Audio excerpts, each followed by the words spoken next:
सर्वेभ्यः नमो नमः। अहम मोनिका तालियान। आज की वीडियो में हम अपनी सीबीएसई बोर्ड एनसीईआरटी की जो हमारी संस्कृत व्याकरण की बुक है उसके नवम पाठ को करेंगे। पाठ का नाम है अव्यय। अव्यय के बारे में आप जान लीजिए कि जो पद हमारे किसी भी लिंग, वचन, पुरुष या विभक्ति के अनुसार परिवर्तित नहीं होते हैं वह हमारे अव्यय पद कहलाते हैं। यहाँ पर आपके जो उदाहरण इन्होंने दिए हैं उनसे आप और भी अच्छे से समझ जाएंगे। यहाँ पर आपका वाक्य है सः प्रातः पठति, सा प्रातः विद्यालयं गच्छति, श्यामः केशवः च प्रातः उद्याने भ्रमतः। यहाँ पर आपके तीनों ही वाक्यों में जो प्रातः शब्द है वह आपका अव्यय है। वह सुबह पढ़ता है, वह सुबह विद्यालय जाती है, श्याम और केशव सुबह बागीचे में घूमते हैं। यहाँ पर आप तीनों वाक्यों में देखेंगे कि जो आपका प्रातः शब्द है वह आपके पुल्लिंग, स्त्रीलिंग, आपके द्विवचन सभी में एक समान है। इन उदाहरण से आप समझ सकते हैं कि जो आपके अव्यय पद होते हैं वह आपके किसी भी लिंग, वचन या विभक्ति के अनुसार परिवर्तित नहीं होते। यहाँ पर आपका लिखा हुआ भी है कि ऊपरी लिखित वाक्यों में प्रातः शब्द में कोई भी परिवर्तन नहीं हुआ है। वह आपके पुल्लिंग के साथ भी, स्त्रीलिंग के साथ भी और द्विवचन में सभी में आपका एक समान है। तो जो आपके अव्यय पद होते हैं उनके बारे में आप कह सकते हैं कि वह अपने किसी भी लिंग, वचन या कारक विभक्ति के अनुसार कोई भी रूप अपना परिवर्तन नहीं करेंगे। वह आपके सभी के साथ एक ही रूप में रहेंगे। यहाँ पर इन्होंने अव्यय की परिभाषा दी है कि जिन शब्दों में कोई परिवर्तन नहीं होता है उन्हें अव्यय कहते हैं। जो शब्द सदा एक ही रूप में प्रयुक्त होते हैं, कहने का अर्थ है कि लिंग, वचन तथा कारक विभक्ति की दृष्टि से उनमें कोई भी परिवर्तन नहीं होता, वह अव्यय कहलाते हैं। यहाँ पर आपके कुछ प्रमुख अव्यय पद और उनके अर्थ तथा उनका प्रयोग दिया हुआ है, आप इनको भी देख लीजिए। यहाँ पर आपके अव्यय पद दिए हुए हैं, यह इनके अर्थ है और यहाँ पर इन्होंने वाक्य में प्रयोग करके दिखाया हुआ है। जो यहाँ पर आपके नीले कलर में शब्द आपके लिखे हुए हैं वह सभी आपके अव्यय पद हैं। वह जो आपके अव्यय पद हैं वह इन्होंने यहाँ से लिए हैं। जैसे आपका अव्यय है अद्य, अद्य का अर्थ होता है आज। आपका वाक्य में प्रयोग करके इन्होंने वाक्य बनाया है अद्य विद्यालये अवकाशः अस्ति, आज विद्यालय में अवकाश है। स्व, स्व का अर्थ होता है आपका आने वाला कल। स्वः अहम उद्यानम न गमिष्यामि, कल मैं बगीचे में नहीं जाऊंगा।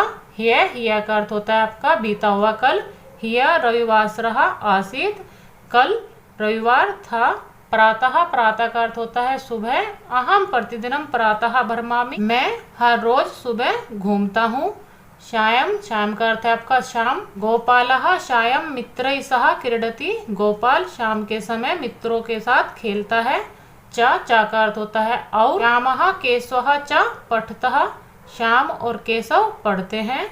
अपि, अपि का अर्थ होता है भी। अहम अपि तुव्या सह चलिष्यामि, मैं भी तुम्हारे साथ जाऊंगा। सदा, सदा का आपका अर्थ है हमेशा। सदा सत्यम वद, हमेशा सत्य बोलो। यदा तदा, यदा तदा का अर्थ है जब, तब। यदा मेघा गरजति तदा मयूरः नर्तयन्ति, जब बादल गरजते हैं तब मोर नाचते हैं। सर्वत्र, सर्वत्र का अर्थ है आपका सब जगह। ईश्वरः सर्वत्र अस्ति, ईश्वर सब जगह है। अत्र, अत्र का अर्थ होता है यहाँ। अत्र बालकाः क्रीडन्ति, यहाँ बालक खेल रहे हैं। अलम, अलम का अर्थ होता है बस करो या रहने दो। यहाँ पर आपका वाक्य है अलम कोलाहलेन, शोर मत करो। बहि, बहि का अर्थ होता है बाहर। छात्र कक्षायाः बहि तिष्ठन्ति, छात्र कक्षा से बाहर बैठा है। ऊपरी, ऊपरी का अर्थ है ऊपर। वानरः वृक्षस्य ऊपरी अस्ति, बंदर पेड़ के ऊपर है। उच्चै, उच्चै का अर्थ है जोर से। सिंहः उच्चै गर्जति, शेर जोर से गरज रहा है। कदापि, कदापि का अर्थ है कभी भी। कदापि असत्यम न वद, कभी भी झूठ मत बोलो। पुनः पुनः, पुनः पुनः का अर्थ है बार बार। बालः पुनः पुनः पाठम स्मरति, बालक बार बार पाठ याद कर रहा है। निश्चयी, निश्चयी का अर्थ है नीचे। जलम प्रकृत्याः नीचे वहती, जल प्रकृति से नीचे की ओर बहता है। तूष्णम, तूष्ण का अर्थ है आपका चुपचाप। पुस्तकालय छात्राः तूष्णीम तिष्ठन्ति, पुस्तकालय में छात्र चुपचाप बैठे हैं। चिरम, चिरम का अर्थ है देर तक। सह चिरम आपठत, वह देर तक पढ़ता है। नक्तम, नक्तम का अर्थ है रात्रि। तस्य जनकः नक्तम भोजनम न खादति, उसके पिता रात्रि में भोजन नहीं करते। पुरा, पुरा का अर्थ है प्राचीन काल में। पुरा दिलीपः नाम नरपः आसीत्, प्राचीन समय में दिलीप नाम के राजा थे। नूनम, नूनम का अर्थ है निश्चय ही। सह नूनम तत्र गमिष्यति, वह निश्चय ही वहाँ जाएगा। विना, विना का अर्थ है आपका बिना। धनम विना सुखम नास्ति, धन के बिना सुख नहीं है। कदा, कदा का अर्थ है आपका कब।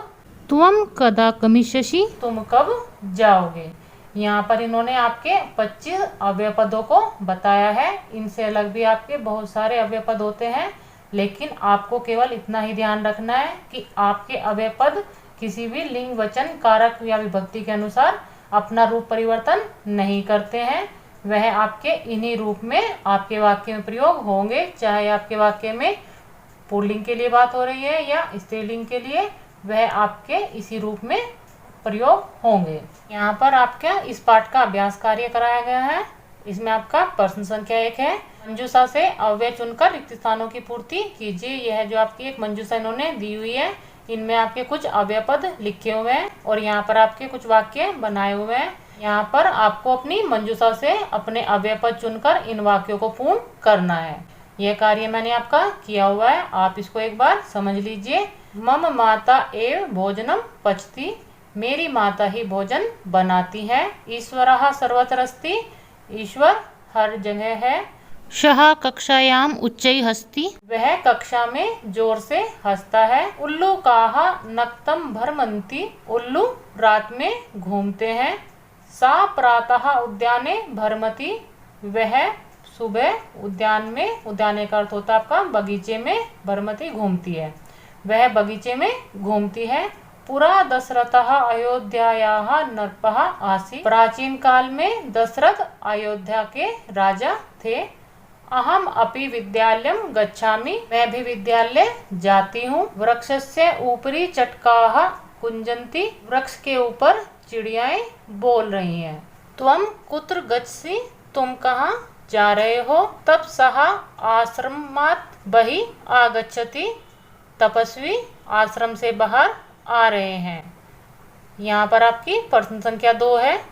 अव्यय शब्दों को रेखांकित कीजिए और अर्थ लिखिए। यहाँ पर जो आपके इन्होंने वाक्य दिए हुए थे, उनमें आपको अपने अव्यय शब्दों को रेखांकित करना था और उनके अर्थ आपको यहाँ पर लिखने थे। यह कार्य मैंने आपका किया हुआ है। जैसे आपके वाक्य में सः तत्र क्रीडति, या इस वाले वाक्य में आपका तत्र अव्यय पद है, तो उसका अर्थ है आपका वहाँ। सूर्यः सायं अस्तम गच्छति, इस वाले वाक्य में आपका सायं जो शब्द है वह आपका अव्यय है, उसका अर्थ है आपका शाम। सा कुत्र गच्छसि, इस वाले वाक्य में कुत्र आपका अव्यय पद है, इसका अर्थ है कहाँ। वृद्धः शनैः शनैः चलति, इस वाले वाक्य में आपका शनैः शनैः अव्यय पद है, इसका अर्थ है आपका धीरे धीरे। स्व रविवासरः भविष्यति, यहाँ पर आपका इस वाक्य में स्व आपका अव्यय पद है, इसका अर्थ है आपका आने वाला कल। अद्य अहम व्यायाम करिष्यामि, इस वाले वाक्य में आपका अद्य अव्यय पद है, इसका अर्थ है आपका आज। अहम नक्तम पाठम पठामि, इस वाले वाक्य में नक्तम आपका अव्यय पद है, इसका अर्थ है आपका रात्रि। अलम विवादेन, इस वाले वाक्य में अलम आपका अव्यय पद है, इसका अर्थ है बस करो। तत्र महिलाः हसन्ति, इस वाले वाक्य में आपका तत्र अव्यय पद है, इसका अर्थ है वहाँ। यहाँ पर आपका प्रश्न संख्या 3 है। निम्नलिखित का स्वरचित वाक्यों में प्रयोग कीजिए। यह जो आपके इन्होंने शब्द दिए हुए हैं, इनको आपको स्वयं वाक्यों में प्रयोग करना है। यहाँ पर मैंने कुछ वाक्य बनाए हुए हैं, आप इनसे भिन्न भी अपने वाक्यों में इन वाले शब्दों का प्रयोग करके स्वयं भी अभ्यास कर सकते हैं।